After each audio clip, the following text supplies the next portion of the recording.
கர்த்தருடைய பரிசுநாமத்துக்கு ஸ்தோத்திரம். நம்ம கிறிஸ்தவர்கள் நம்ம பிள்ளைகளுக்கு மிக முக்கியமா சொல்லிக் கொடுக்க வேண்டியது என்னன்னா, நம்ம தேவனுடைய அன்பு தான். நம்ம பிதாவோட அன்பை நம்ம பிள்ளைகளுக்கு காமிக்கணும். இயேசு கிறிஸ்துவோடைய அன்பை நம்ம பிள்ளைகளுக்கு காண்பிக்கணும். இந்த உலகத்துல நம்ம என்ன சேர்த்து வைத்தாலும் சரி, சேர்த்து வைக்காட்டாலும் சரி, அவங்களுக்கு நீங்க சொத்து சேர்த்து வச்சாலும் சரி, நிறைய உலக பிரகாரமான ஞானங்கள் நீங்க கொடுத்தாலும் சரி, நம்ம ரொம்ப முக்கியமா நம்ம பிள்ளைகளுக்கு காமிக்க வேண்டியது என்னன்னா, நம்ம தேவனுடைய அன்பு தான். ஏன்னா நம்ம பிள்ளைகள் இந்த உலகத்தில் வாழ்ந்து கொண்டு இருக்கிறாங்க. பிள்ளைகள் எப்போ வேணால் வழி விலகி போயிடலாம். அந்த வழி விலகி போனதுக்கப்புறம் அவங்க இருதயத்தில் ஒரு ஒரு குற்றல் இருக்கும் இல்லையா? நான் இதை பாவம் பண்ணிட்டேன், இதை தவறு பண்ணிட்டேன், எனக்கு மன்னிக்கிறதுக்கு யாரும் இல்லை அப்படின்னு சொல்லி இந்த உலகத்தில் தவறான காரியத்துக்கு போயிடக்கூடாது. நான் என்ன பாவம் செய்தாலும், என்ன குற்றம் செய்தாலும் என்னை மன்னிக்கிற ஒரு தேவன் இருக்கிறார், ஒரு பிதா இருக்கிறார். நான் மனம் கசந்து அழுதேன்னா, அப்பா நான் பாவம் பண்ணிட்டேன், என்னை மன்னிங்க கடவுளேன்னு சொல்லி என் பரம பிதாட்ட நான் போயிட்டேன்னா அவர் என்னை மன்னிச்சு ஏற்றுக்குவார் அப்படிங்கிற ஒரு நிச்சயம் நம்ம பிள்ளைகளுக்கு காமிக்கணும். ஏன்னா இந்த உலகம் பாவத்தை கரெக்டுன்னு சொல்லி கொடுக்குது இல்லையா? இதெல்லாம் நார்மல் தான், இதெல்லாம் ஒன்றுமே இல்லை, இதெல்லாம் மனுஷனாக இருந்தால் இதெல்லாம் செய்யணும் அப்படின்னு சொல்லிட்டு நம்ம பிள்ளைகளை உலகம் அவங்கள பாவத்துக்குள்ள தள்ளி கொண்டே இருக்கு. அந்த உலகத்தில் போகும்போது நம்ம பிள்ளைகள் காக்கப்படணும்னா, விழுந்தா கூட எந்திரிக்கணும்னா, நம்ம கடவுளுடைய அன்பை நம்ம சொல்லிக் கொடுக்கணும். ஆவியான ஒரு அபிஷேகத்தை நம்ம அந்த பிள்ளைகளுக்கு பெற்றுக் கொடுக்கணும். இயேசு கிறிஸ்துவோடைய தியாகத்தை நம்ம சொல்லிக் கொடுக்கணும். இயேசு கிறிஸ்துவ நம்ம சொந்த ரட்சகராக ஏற்றுக்கொள்றதுக்காக அவங்களுக்கு நம்ம போதிக்கணும்.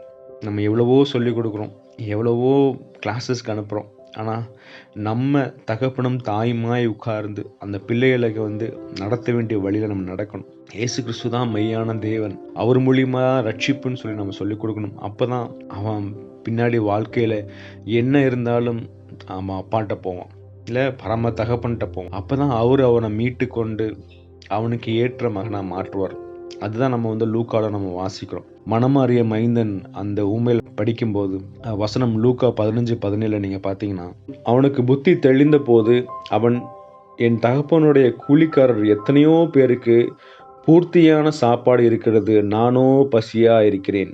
அடுத்த வசனம் பார்த்தீங்கன்னா, நான் எழுந்து என் தகப்பனிடத்திற்கு போய், தகப்பனே பரத்துக்கு விரோதமாகவும் உமக்கு முன்பாகவும் பாவம் செய்தேன். அதுதான் அந்த இளைய குமாரனுக்கு பார்த்தீங்கன்னா, தன் தகப்பனை பற்றி நல்லா தெரிஞ்சிருக்கு.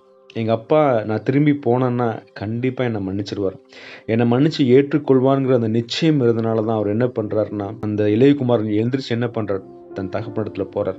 மனம் கசந்து அழுகிறார், உமக்கு விரோதமாக பாவம் செஞ்சுட்டேன், பரத்துக்கு விரோதமாக பாவம் செஞ்சுட்டேன், என்னை மன்னிங்க, உங்களுடைய வேலைக்காரில் ஒரு நாள் ஏற்றுக்கொள்ளுங்கன்னு சொல்லும்போது அங்கே பாருங்களேன், அந்த தகப்பன் பாருங்கள் ஓடி கட்டி பிடிச்சி அணைச்சிக்கிறார். அதாவது ஒவ்வொரு நாள் அந்த தகப்பன் பார்த்து கொண்டே இருக்கிறார், என்னைக்கு என் மகன் திரும்பி வருவான், என்னைக்கு என் மகன் திரும்பி வருவான்னு சொல்லிட்டு.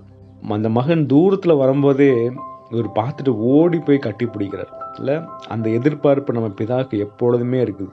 என் மகன் என் கூட வந்துட மாட்டானா, பாவத்தில் இருக்கிறான், இவ்வளோ கஷ்டப்படுறான், ஆனால் அவன் மனம் மாறி திரும்பி வரமாட்டானா அப்படின்னு சொல்லி என்றைக்குமே வெயிட் பண்ணிகிட்டே இருப்பார். அதனால் நம்மளும் நம்ம பாவத்தில் இருக்கிறோமா, நம்மளை ரட்சிக்கிறதுக்கு யாருமே இல்லை, இந்த பாவத்தை விட்டு நீக்கிறதுக்கு யாருமே இல்லை நம்ம நினச்சிட்டு இருக்கோமா, நம்ம அப்பாட்ட போவாங்க.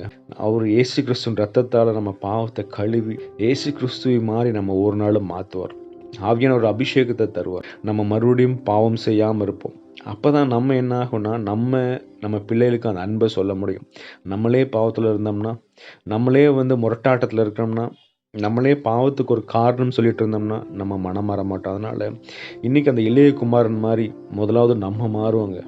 நம்ம அப்பாட்ட ஓடுவோம், அப்பா எங்களால் முடியல, இந்த உலகத்தில் நான் தனியாக வாழ்கிற என்னால் முடியாது கடவுளே, நீங்கள் எங்கள் கூட இருங்க, எங்கள் பாவங்களெல்லாம் மன்னிங்க கடவுளே, எங்கள் பாவங்களை சுத்த வெண்மையாய் மாற்றி கொடுங்க ஏசப்பா அப்படின்னு சொல்லும்போது கடவுள் நம்மளை ஏற்றுக்கொள்வார். அப்போ தான் நம்ம அனுபவத்தை நம்ம பிள்ளைகளுக்கு சொல்ல முடியும். அதனால் இன்றைக்கி மனம் மாறிய மைந்தனை போல புத்தி தெளிந்தவர்களாய் மாறுவோம். இல்லை, பேதுரு அதான பண்ணார், மனம் கசந்து அழுதார், தான் செஞ்சது பாவம்னு அவருக்கு தெரிஞ்சிருச்சு. இயேசு கிறிஸ்துவை மறுதளித்துட்டார், ஆனாலும் அவர் மனம் கசந்து அழுதனால தான் சீஷனாக மாறினார். அவர் ஒரு பெரிய சீஷனாய் மாறி பல அற்புதங்கள் அடையாளங்கள் தேவனுடைய ராஜ்யத்தை கட்டினார். அவர் மூலியமா சபைகள் எழுப்பப்பட்டது.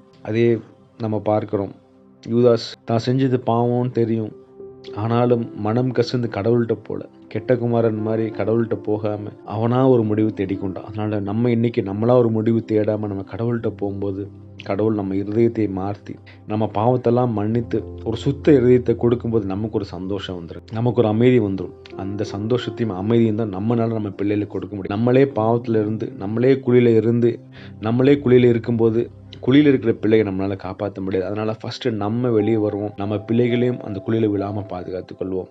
கர்த்தர் நம்ம வசனத்தை ஆசீர்வதிப்பாராக. ஆமென்.